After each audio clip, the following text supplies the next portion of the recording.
This is about the 10th time I've had to tell you white people, Asian people, old people, young people, gay people, straight people, transgender people, Eskimo, Amish, whatever. This is the 10th time I've had to tell you, would you please quit picking on black people?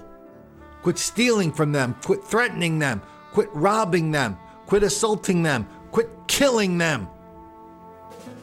Quit stealing their work and taking credit for it. I mean, I know this is, don't even bother denying it, because I know it's happening all over the country. I mean, there's been 2 movies about it lately. That movie about the women, the black women who got us to the moon, and all the white dudes stepped in at the last minute, took all the credit. Then how about the black woman who cured AIDS and 100 other diseases today because we used her blood? A bunch of old white people stepped in at the last minute, took all the credit and the money for it. But now, okay, so I mean, as if that's not enough, now we've got 2 stories in today's paper that talk about how white people are always killing and threatening and hurting black people. This white on black violence is exploding all over the country. Why don't we start with the Atlanta Black Star? Impeccably reliable source. The resurgence of stand your ground laws and what it could mean for black citizens. So this article goes on to say about all these laws people have had passed for people in their homes, to protect themselves. Then it says, the legislation allows armed people to use deadly force, invoking self-defense as a justification for killing someone they believe poses an imminent threat. Often, these laws justify the murder of black people by whites. Told you. Oh, you still don't believe me that there's an enormous amount of white on black violence? Chew on this for a while. This comes from The Guardian, one of the big papers over in England. Headline: More black women are learning to use guns. This is a movement, and it starts here. Well, what's behind this movement? Well, black women are feeling less safe in the era of Trump, because everybody knows in the era of Trump, large groups of white people, kind of like zombies, they're kind of like roaming the countryside day and night, looking for black people to rob, steal, cheat, lie, murder, harass, threaten. It's happening, people. And these black women aren't going to take it anymore, so they formed a gun club to protect themselves against this white violence. Let's read some more from The Guardian.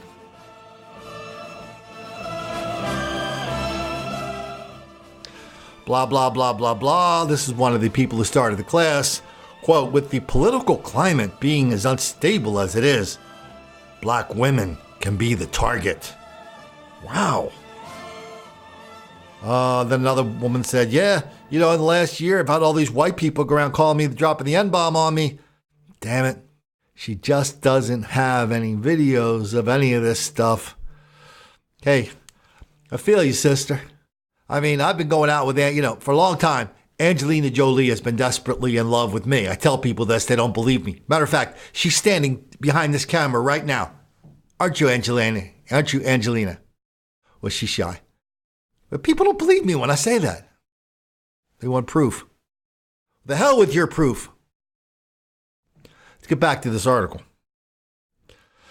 About the black women. Okay, so white guys are going around the country threatening black people. After the election day, my girlfriends and others started connecting online. And here we got to finish up with this quote from Niecy X. Niecy X is one of the founders of the Black Women's Defense League in Dallas. And she said Trump's campaign and presidency has changed people's views about what they thought was possible. A lot of people are feeling unsafe. But Ty Shaw, what does he have to say? Another guy in the article, he said, he has all these classes going on, calling attention to the recent political and social climate in Trump's election as driving forces behind the increasing interest of black women in self-defense. Wow. And here's what he really summed it up at the end here. In the past year or so, racists have become more blatant and overt.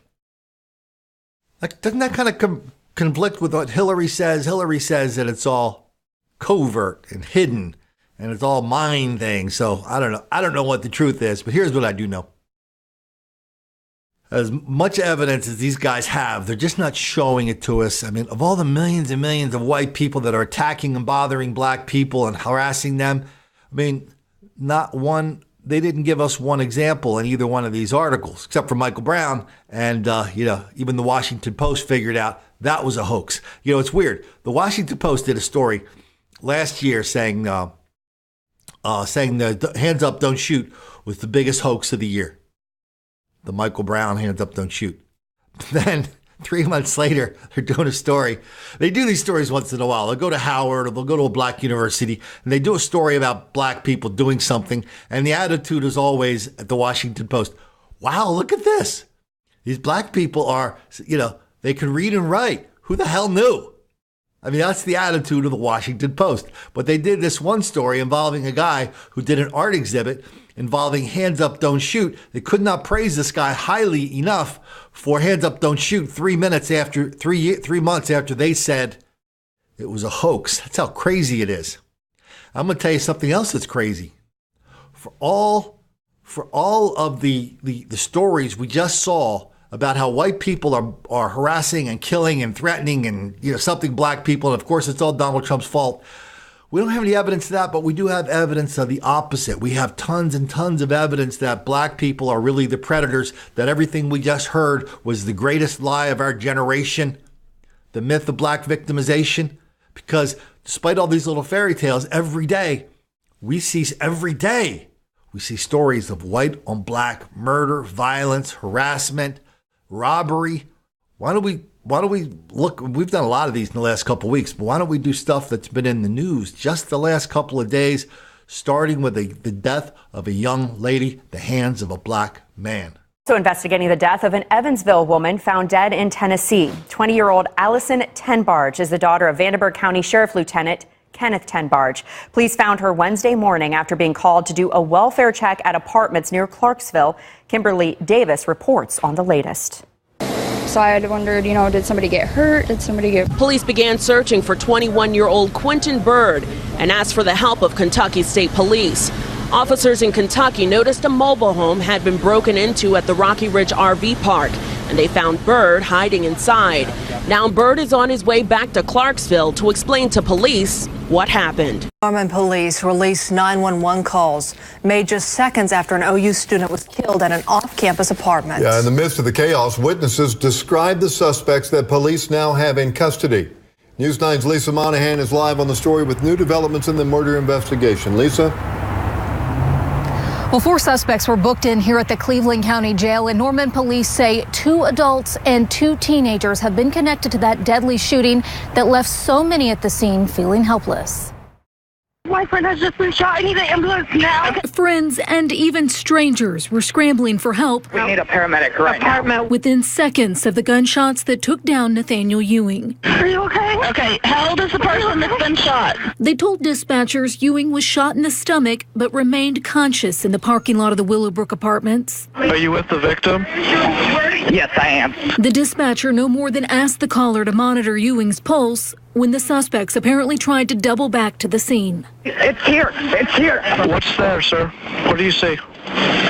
It's the car that done the shooting. They're turning around. They're coming back to the apartment. What kind of car? Everybody inside. Everybody inside. Norman police have now identified the suspects in that vehicle as 20-year-old Tyreek Turner, 19-year-old Armani Morgan, and 2 teenagers. Investigators believe they fired 2 shots at Ewing and a friend while trying to rob them. Tyreek Turner has a criminal record including burglary and concealing stolen property. He got out of jail just 4 days before the murder, and his alleged accomplice Armani Morgan's past includes drugs and trying to sell them. The suspects are now in jail on a complaint of first-degree murder. We did this story when it happens over in Harrisburg, Pennsylvania. One of the fellas picked out a drunken white guy coming home from a wedding, killed him, bragged about it to his fellas, bragged about it on Facebook. He was just found guilty of it this week. There was another story. Maybe I'll put this one in too. Probably not. It was down in North Carolina. bunch of black people, like 8 black people, killed this white couple. This was 2 years ago, and it was just in trial. And at the end of the trial, the family of the white people went up to the family of the black people, and they start talking about how we're all victims in this together.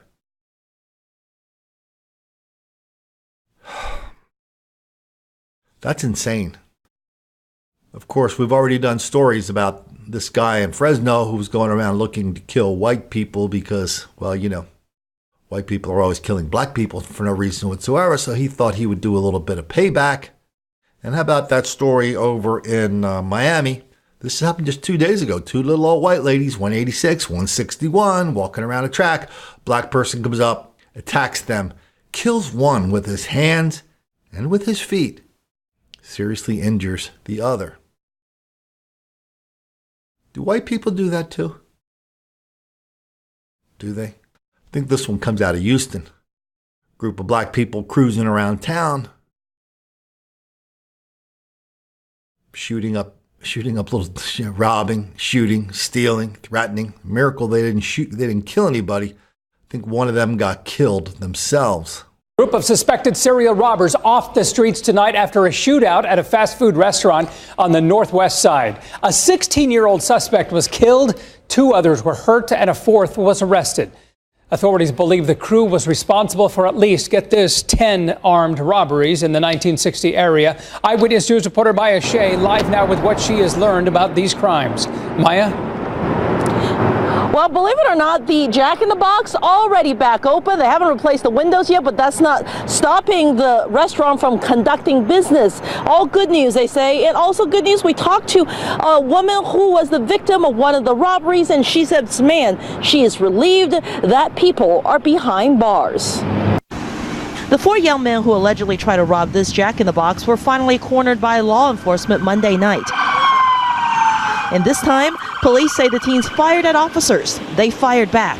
When it was over, a 16-year-old suspect was dead. 17-year-old suspect Xavier Cox and another 15-year-old were hurt. And 18-year-old Javalion Robinson, the alleged getaway driver, was under arrest. This is Maya from Channel 13. We knocked on the door, but Robinson's family didn't want to talk to us. Investigators, though, were eager to share that they believe the 4 teens are responsible for at least 10 robberies, including one Sunday night at this Shell gas station and another robbery early Monday morning at this Stripes. Put a gun to my side and told me to open the cash register, which I did. The Stripes employee, who didn't want to show her face, was robbed at gunpoint, and she didn't think the suspects would get caught. At that time, right after it happened, I was concerned that they wouldn't be caught because they were all wearing masks, black. We couldn't identify them. Investigators say they have recovered 2 weapons, and while the investigation into exactly what happened here is just beginning, they believe they have put an end to this robbery ring. I feel sorry for their family. They made some bad choices, but you know, at that age, they should have known right from wrong.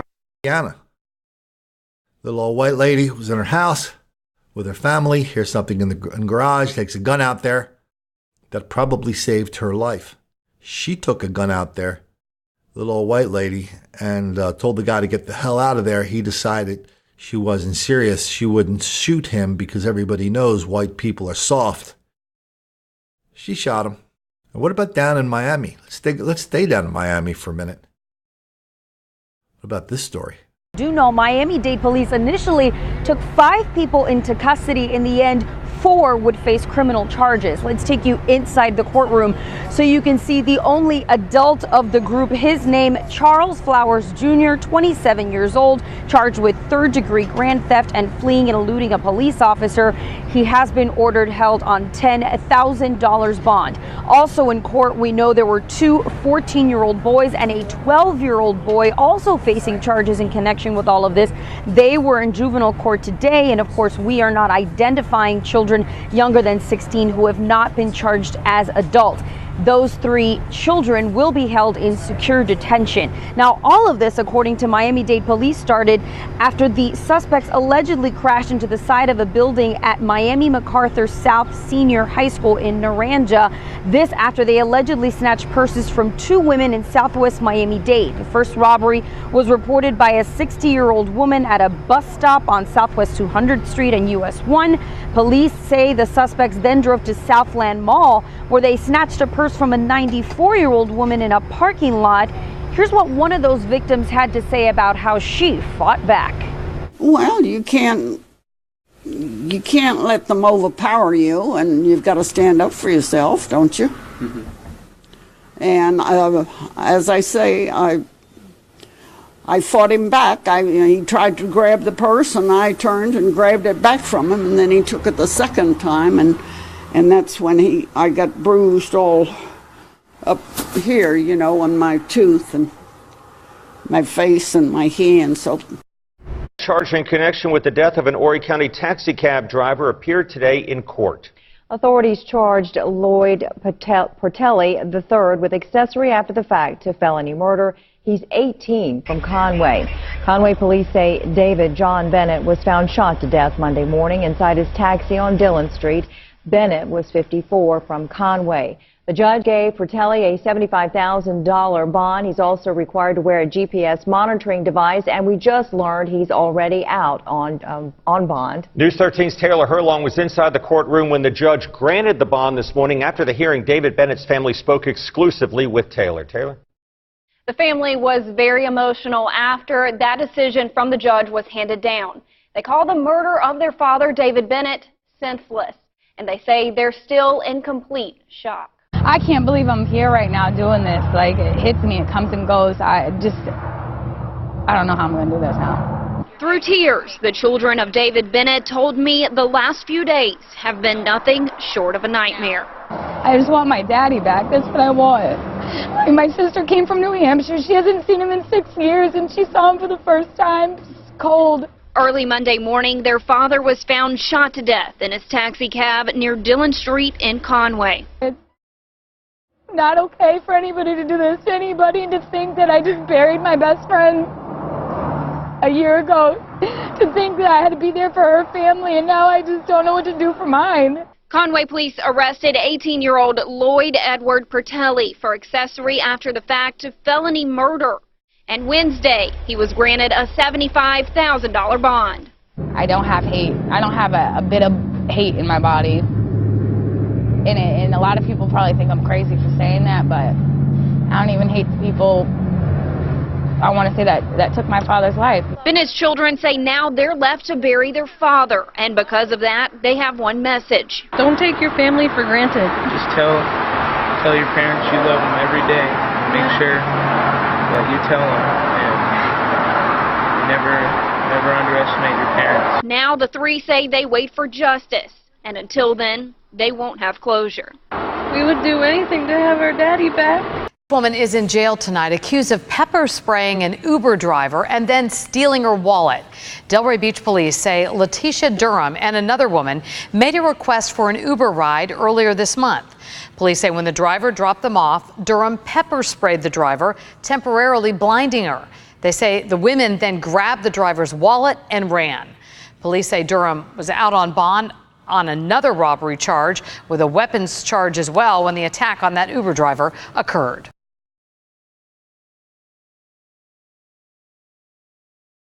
Three suspects who weren't happy to see our cameras. Out of my face. They also weren't happy to see the police. They're now on their way to jail.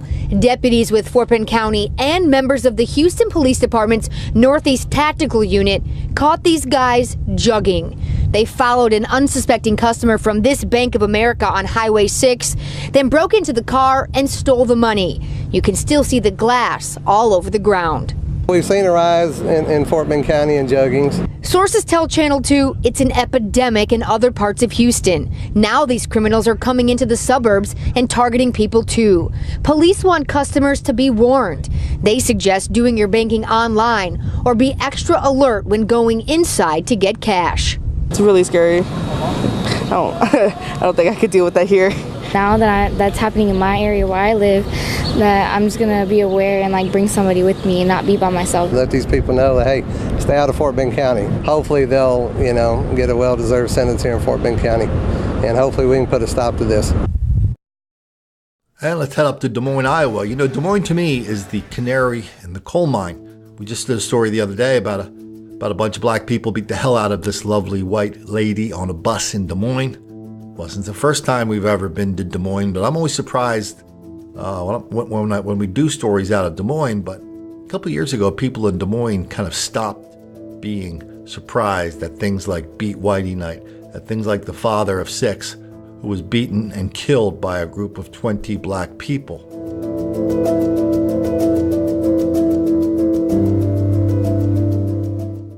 Now let's add this to the list. An Asian refugee from Nepal. We've done stories about them, how they're victims of black violence, relentless black violence in Rochester. Well, this one moved out to Des Moines, where apparently everything was supposed to be safe.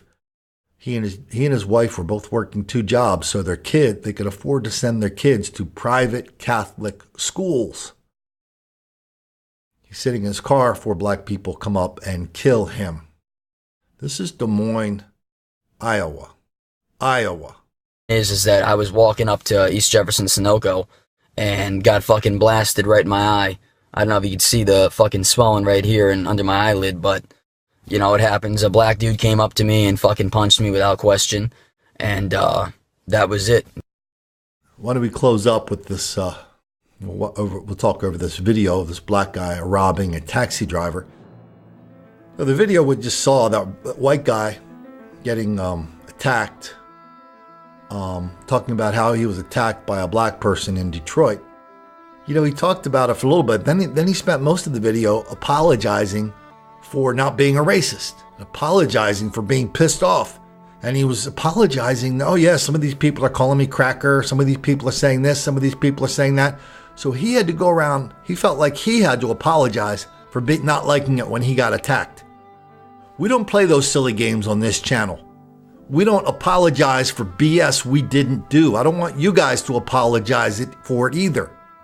The other day, a reader wrote me a letter and he said, hey Colin, I've been really wondering about this. Do you have any black friends? That's the first cousin of the apology game, where instead of focusing on the violence and the people committing the violence, we either focus on, or instead of focus on the victim, we focus on the perpetrator and say, he's a nice kid that, we got a pat on the head. Or we focus on the observer like me and wonder what the hell I'm up to and why I'm paying attention to this. Do you really think people should trot out their black friends like that idiot that lives near me who comes into my Facebook page and tells everybody how down with the cause he is, but he doesn't hang around with any black people, but he brags about all his black friends, not a single damn one of them that are on his Facebook page? You really think that's important? We don't play those silly games around here. That's how we got into this mess of black women forming gun clubs because they say that Donald Trump is encouraging racism and these white people are all threatening them now. Nothing has changed for black people. Their threat, when they walk out of the door of their house, their threat by a factor of 100 to 1 is from black people, not white people. Yet The Guardian runs this story about how Trump is threatening black people and Trump supporters are threatening black people. Really? Okay, I'll close this up with one last thing. I've decided I'm going to increase the... I decided because of this video and the stories from the Black Star and The Guardian, I'm going to double my recommendations for a cure, a solution that everybody says, Colin, you don't have any solutions, so that's why I don't like your videotapes. Okay, I'm going to double my solutions, okay? Because I've been saying one all along. Behave. Here's my second one. Quit lying your ass off about it. Guardian, Black Star, Oprah, people who made that movie about the chicks from Nassau. Well, I guess we really had 3 recommendations for solving this problem, right? I forgot about the third one. Don't make the black kids angry.